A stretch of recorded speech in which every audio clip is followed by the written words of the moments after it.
Hello मेरे प्यारे बच्चों। आज हम लोग पढ़ने वाले हैं आउल्स इन द फैमिली, इसकी कहानी जो रस्किन बॉन्ड ने लिखी है। तो फिर चलिए कहानी पहले समझ लेते हैं। Do you have a pet of your own? Most of you think of a dog और a cat when we want a pet. Read a story in which two unusual pets enter a kind and loving household. यहाँ पे पहले तो हमें idea थोड़ा story के बारे में दे दिया है। यहाँ पे बताया गया है कि हम यहाँ पे किसी पेट के बारे में, किसी पालतू जानवर के बारे में बात करने वाले हैं। पहले तो राइटर हमें क्वेश्चन पूछते हैं कि do you have a pet of your own? क्या आपके पास कोई पालतू जानवर है? जब भी हम किसी पालतू जानवर की बात करते हैं तो हमारे दिमाग में या तो एक डॉग, एक कुत्ता या फिर एक कैट या फिर एक बिल्ली के बारे में ही हम सोच पाते हैं। लेकिन आज इस कहानी में हम ऐसे दो पेट के बारे में जानने वाले हैं जिन्हें हम यूजुअली अपने घर में पेट कर बना के नहीं रखते हैं। तो फिर चलिए कहानी समझ लेते हैं। One morning we found a full-fledged body-spotted owlet on the ground by the veranda steps. एक दिन सुबह उठ के राइटर जब अपने वरांडे में जाते हैं तो उनको दिखाई देता है कि वहाँ पे एक आउल बैठा है जो एक full-fledged बेबी स्पॉटेड आउल है। एक बेबी स्पॉटेड है मतलब बेबी है, एकदम छोटा सा आउल है, उसके शरीर में स्पॉट्स है। वो एक full-fledged आउल है मतलब जिसके पंख पूरी तरह से तैयार हो चुके थे। When grandfather picked it up, it hissed and clacked its bill. But after a meal of raw meat and water, settled down for the day under my bed. तो जब ग्रैंडफादर उसको पिक करके घर के अंदर लेके आते हैं, उसने अजीब से एक हिस करके आवाज़ निकाली and clacked its bill. Clacks its bill होता है एक तरह का साउंड जो अपने माउथ से करते हैं। सारे पक्षियाँ ही ऐसे साउंड्स करते हैं। But after a meal of raw meat and water, जब उसने थोड़ा मांस खाया, रॉ मीट एंड वाटर उसने खाया, फिर धीरे धीरे वो सेटल हो गया बेड के ऊपर। The spotted owlet, even when full grown, is only the size of a manna and has none of the sinister appearance of the larger owls. Sinister appearance के बारे में थोड़ा बता देते हैं। सिनिस्टर अपीयरेंस होता है इविल या फिर समथिंग डेंजरस। आउल्स को यूजुअली पालतू जानवर नहीं कहते हैं, लोग घर में रखने से डरते हैं, कहते हैं ये कोई अच्छा वाइब घर पे या पॉजिटिव वाइब नहीं देता है। घर पे आउल्स हमेशा कुछ नेगेटिव, कुछ इविल्स, कुछ बुरा या फिर कुछ डेंजरस जिनके घर पे आउल्स रहते हैं, आउल की यही मान्यता है। लेकिन उसका अपीयरेंस अगर हम देखें, आउल का कोई अपीयरेंस अगर देखें, दिखने में अगर हम देखें तो ऐसा कुछ भी लगता नहीं है। उसका साइज़ बहुत ही छोटा था, एक मैना की तरह था, बहुत ही छोटा आउल था। A pair of them may often be found in an old mango or tamarind tree, and by tapping on the tree trunk, you may be able to persuade the bird to show an inquiring face at the entrance to its hole. तो फिर कुछ ऐसे ही owl के झुंड जो है mango के पेड़ में, टैमरिंड के पेड़ में वहाँ पे दिखाई देते थे। And you may be able to persuade the bird by showing an inquiring face. persuade करना मतलब कन्विंस करना, किसी भी पंछी को कन्विंस करके उनको लेके आना। कन्विंस करना किसी भी एनिमल या फिर बर्ड को बहुत इम्पॉर्टेंट रहता है, वरना वो एनिमल या बर्ड आपसे कन्विंस नहीं होता है, आपके पास नहीं आता है। आप इनको कैसे परसुएट कर सकते थे, कैसे कन्विंस कर सकते थे? राइटर यहाँ पे कह रहा है कि show an inquiring face at the entrance to its hole. If you show, एक बहुत क्वेश्चनेबल फेस अगर आप दिखाएं ना, आपका चेहरा अगर वैसे आप क्वेश्चनेबल फेस अगर आप दिखाओ तो उनको कन्विंस करना बहुत आसान रहता था. The bird is not normally afraid of man, nor it is strictly a night bird, but it prefers to stay at home during the day, as it is sometimes attacked by other birds who consider all owls as their enemies. तो bird जो है यहाँ पे, जिस bird के बारे में हम बात कर रहे हैं, the bird is not normally afraid of man. जो यहाँ पे बर्ड के बारे में बात कर रहे हैं, जो आउल के बारे में बात कर रहे हैं, उसको इंसान से ज़्यादा डर नहीं लगता था। Nor is it strictly a night bird, ऐसा भी नहीं है कि ये रात को ही निकलता था, ऐसा भी कोई बर्ड नहीं था। But it prefers to stay at home during the day, दिन के टाइम पे उसे घर के अंदर रहना ही पसंद था। As it is sometimes attacked by other birds, कभी कभार क्या होता है कि दूसरे बर्ड्स आके उसको अटैक करते थे। Who considers all owls as their animals, कुछ बर्ड्स है जो समझते थे कि आउल्स उनके लिए डेंजरस है, तो वो कभी कभार आके अटैक कर देते थे। The little owl was quite happy under my bed, वो जो छोटा सा आउल था, full fledged baby spotted owlet, जिसको ग्रैंडफादर घर के अंदर लेके आए थे, वो बहुत हैप्पी था। उसके बेड में, बेड के नीचे रहता था, वो बहुत संतुष्ट था, हैप्पी था। The following day, a second owlet was found in almost the same place on the veranda, and only then did we realize that where the rainwater pipe emerged through the roof, there was a rough sort of nest from which the birds had fallen. तो अब क्या होता है, दूसरे दिन उसको दूसरा एक आउलेट मिलता है, सेम जगह पे मिलता है, उसी वरांडे के वहीं मिलता है। And only then did we realise that, तभी राइटर को रियलाइज़ होता है, पता चलता है कि रेन वाटर का जो पाइप आ रहा था छत से, रूफ से, वहाँ पे एक नेस्ट है जहाँ से ये बर्ड्स जो है गिर गए हैं। We took the second owl, young owl, to join the first and fed them both, फिर दूसरे को भी वो लेके आता है, पहले वाले के साथ रखता है, उसको भी खाना वाना खिलाता है। When I went to the bed, they were on the ledge just inside the mosquito netting, and later in the night their mother found them there. फिर क्या होता है कि रात को वो मस्क्यूटो नेट वगैरह लगा, वहाँ पे बहुत मच्छर थे, सो मस्क्यूटो वाली नेट लगा के रात को सोते थे। और फिर उसकी माँ को पता चला, आउलेट्स की जो माँ है उनको पता चला कि वो लोग यहाँ पे उसके बेड के अंदर है। From outside she crooned and gurgled for a long time, and in the morning I found that she had left a mouse with its tail tucked through the mountain net. अब क्या होता है, उसको तो पता चल गया है कि बेड के अंदर उसके 2 बच्चे हैं। अब वो बाहर से क्या कर रही है, वो बाहर से she was crooned, crooned मतलब धीरे धीरे एक आवाज़ निकालना। She was singing slowly and softly and gurgled for a long time, आवाज़ निकालना, बहुत सारी आवाज़ें हैं जो निकालते हैं birds and animals. And in the morning I found that she had left mouse with its tail tucked through the mosquito net. अब सुबह को वो जब राइटर उठता है, वो देखता है कि वहाँ पे वो एक, उसकी माँ जो है एक माउस वहाँ पे छोड़ के गई है, जिसका टेल जो है मस्क्यूटो नेट से अटका हुआ था।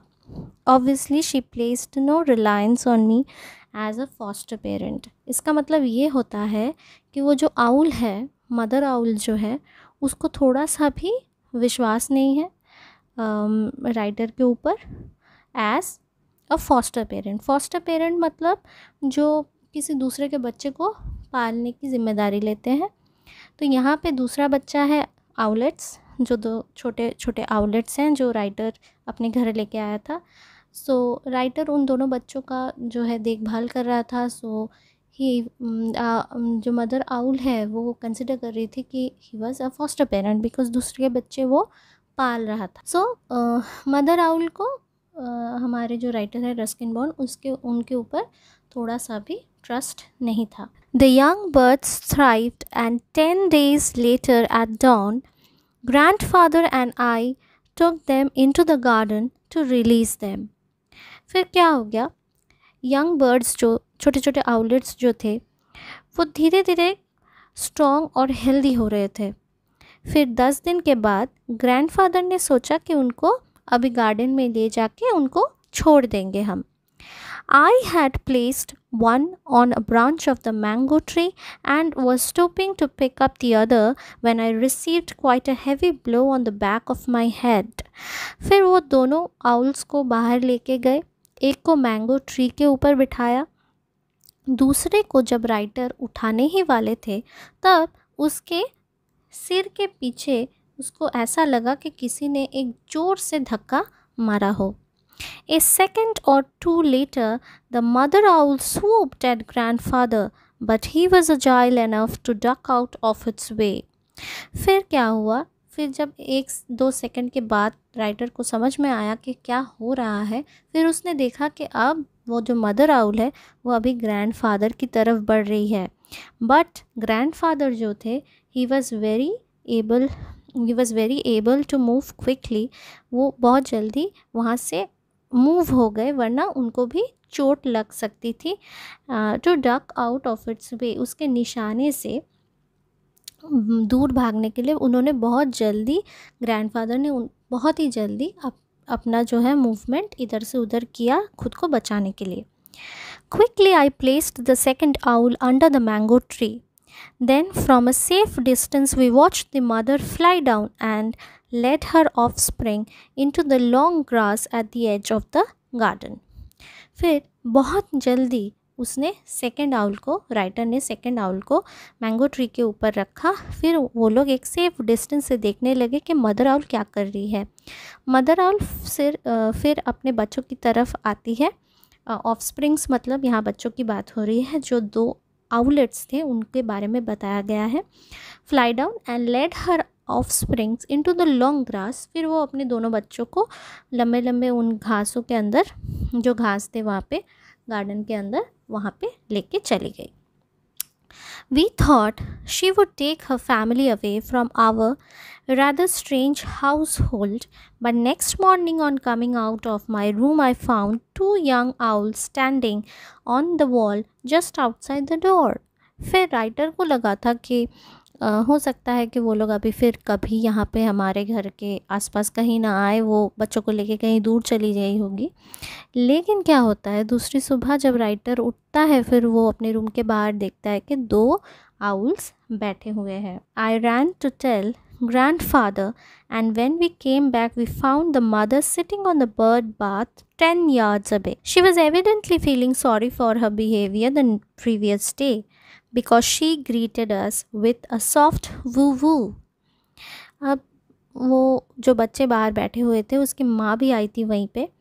वो बर्ड बाथ होता है एक एरिया पे जहाँ पे पानी ऐसे रखा रहता है और कभी कभार बर्ड्स आके वहाँ पे थोड़ा बहुत नहाते हैं, थोड़ा बहुत पानी पीते हैं। तो वो वहाँ पे बैठी थी और दूर से देख रही थी। उसको बहुत शर्मिंदा हो रही थी वो अपने बिहेवियर से, जो उसने राइटर और राइटर के ग्रैंडफादर के साथ कल किया था। She was very feeling sorry for her behaviour, और वो सॉफ्ट साउंड्स निकाल रही थी, वो करके उनको ग्रीट कर रही थी। Now there's an unselfish mother for you, said grandfather.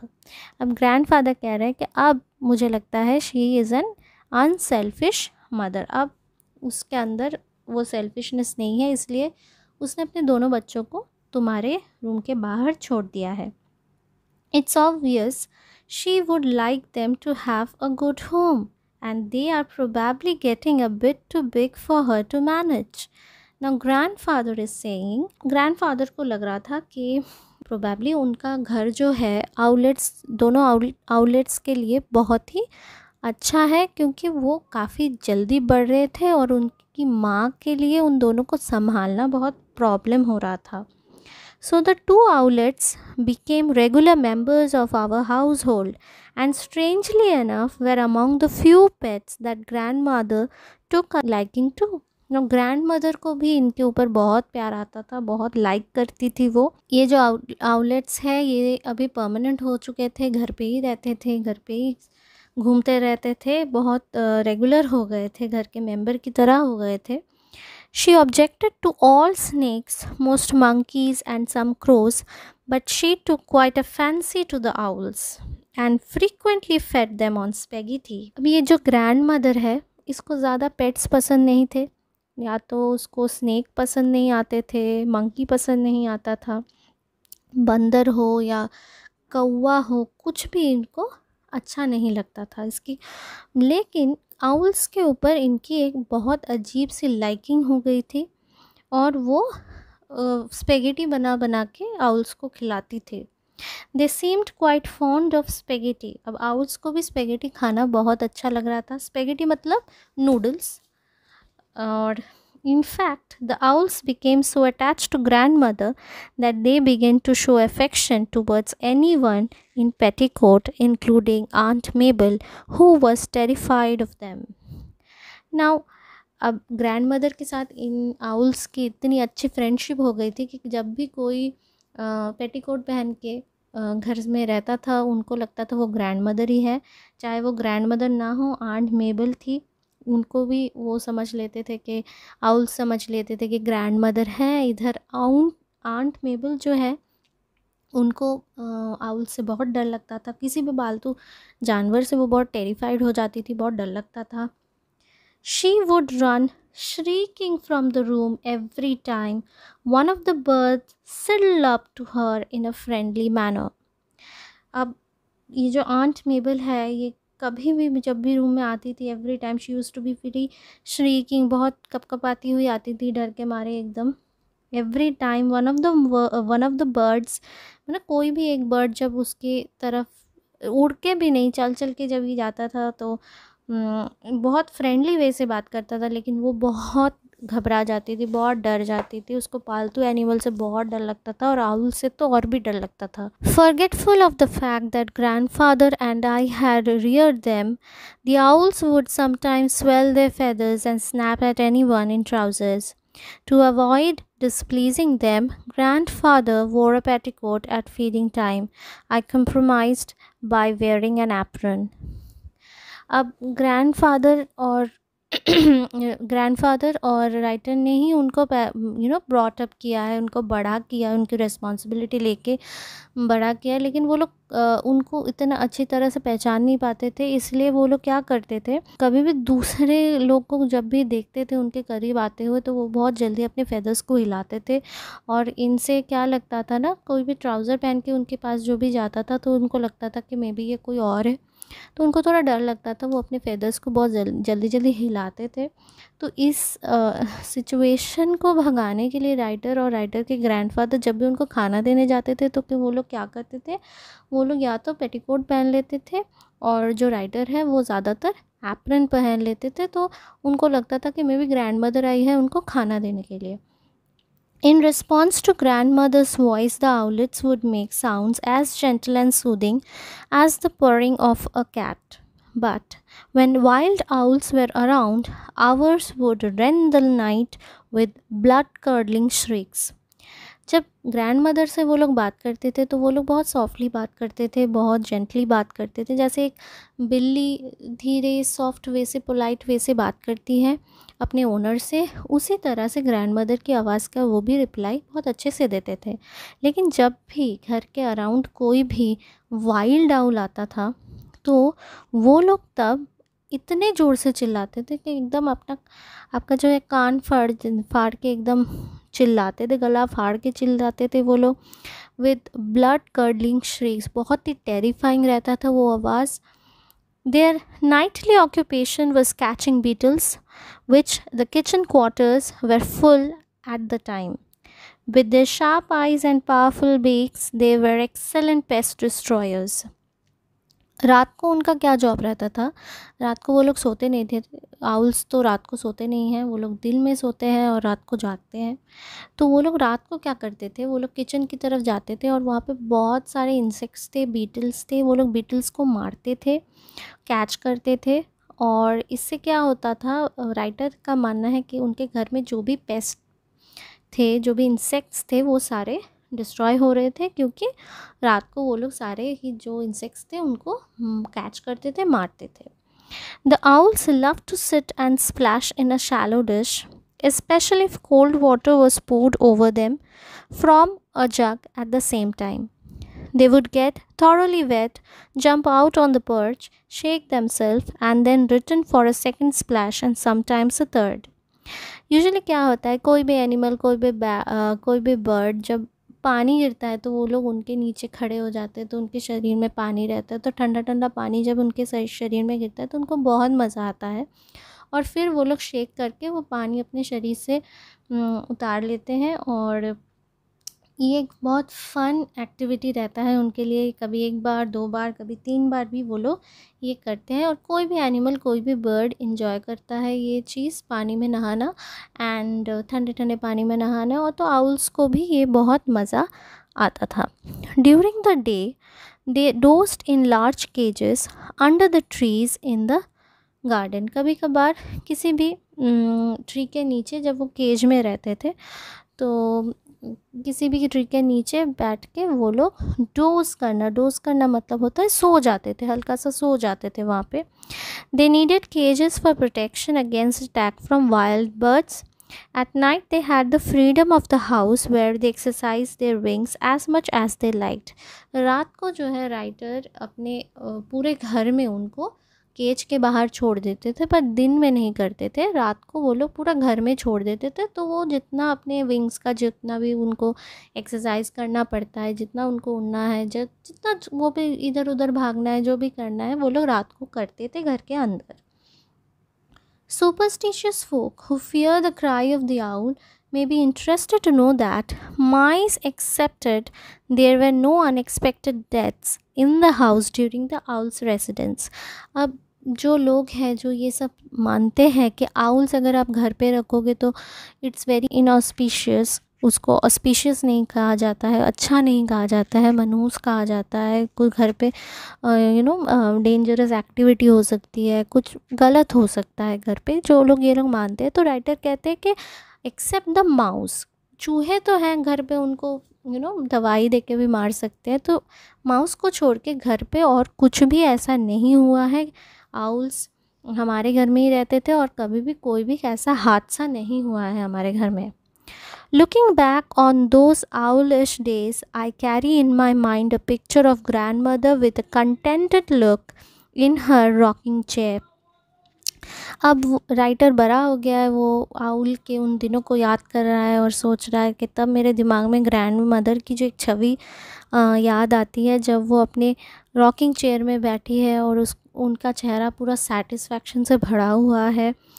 Once on entering her room while she was having an afternoon nap, I saw that one of the owls had crawled up her pillow till its head was snuggled under her ears. अब एक दिन क्या होता है, owl writer को याद आता है एक दिन कि वो जब ग्रैंड मदर के रूम में जाता है तो वो देखता है कि एक आउल जो है वो एकदम ग्रैंड मदर के पिलो में, एकदम ग्रैंड मदर के बाजू में ही सोया रहता है। उसको एकदम पकड़ के एकदम अच्छे से सोया हुआ रहता है अंडर हर ईयर्स। तो बहुत ही क्लोज हो गए थे ग्रैंड मदर और owls. Both grandmother and the little owl were snoring. Grandmother और जो लिटिल आउल है वो दोनों ही सो रहे थे और आवाज़ें निकाल रहे थे। और बहुत सारे इंसान हैं जो सोते हुए आवाज़ निकालते हैं। तो ग्रैंड मदर और ये आउल के साथ फ्रेंडशिप बहुत अच्छी हो गई थी। वो दोनों एक साथ सोने लग गए थे, एंजॉय करने लग गए थे, बहुत सेटिस्फाइड थी। So this was your story owls in the family, written by Ruskin Bond. Ruskin Bond को बच्चों का बहुत ही फेवरेट राइटर कहा जाता है। इन्होंने बहुत सारे बच्चों की कहानियाँ लिखी हैं। राइटर के बारे में थोड़ा पढ़ लेते हैं। Ruskin bond was born in 1935. He is a British Indian author best known for his short story set in the Himalayan towns. ज़्यादातर इनकी सारी स्टोरियाज़ ही हिली एरियाज़ में, हिमालयन एरियाज़ में सिचुएटेड है। His first novel, The Room on the Roof, written when he was 17, won the John Llewellyn Rhines Memorial Prize. He received the Sahitya Academy Award for his collection of short stories, Our Trees Still Grow in the Era. So he is known to be as one of the most noticeable kind of author. I hope आप लोगों को ये कहानी अच्छी लगी है और समझ में भी आई है।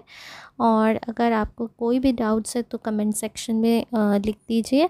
मैं ज़रूर ट्राई करूँगी सारे कमेंट्स या डाउट्स क्लियर करने के लिए। और अगर आपके पास कोई सजेशन है कि मैम आपको ये चैप्टर का एक्सप्लेनेशन चाहिए, तो प्लीज़ उसको भी कमेंट सेक्शन में लिख दीजिए। मैं ट्राई करूँगी कि मैं उसके भी वीडियोस बना के जल्दी जल्दी अपने चैनल में दे दूँ। और सपोर्ट कीजिए, मेरा नया चैनल है, मुझे सपोर्ट कीजिए और सब्सक्राइब कीजिए, कमेंट कीजिए, शेयर कीजिए अपने दोस्तों के साथ। और अच्छे से पढ़ें, घर पे रहें और स्वस्थ रहें और अपना ख्याल रखें। Thank you.